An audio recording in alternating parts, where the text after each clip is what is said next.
To open this remote, you have to pry this sticker or this plate off. It's held together with glue, and I already loosened it up, but you have to work your way around here, and then it will reveal 4 little screws. And then there's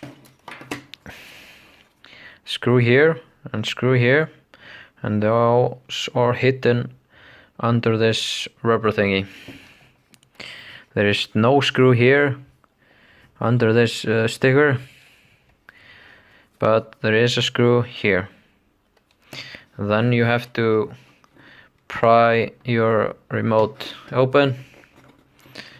Just work around the remote and unclick it.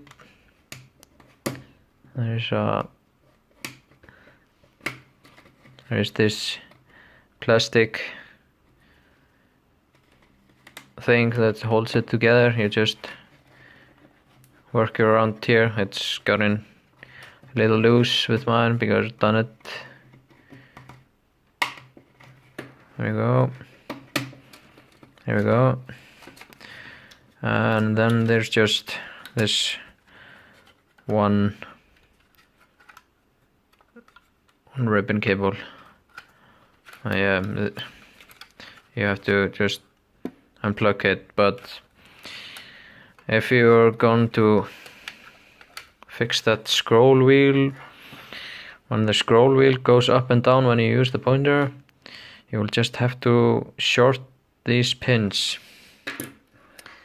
I used like this jumper cable and I shortened all these gold points, these test points together, and now it just works like a charm. And then when you assemble it back, you'll just have to tuck this ribbon cable down where it belongs, and then you can just clip it together if it wants to. Okay, there we go.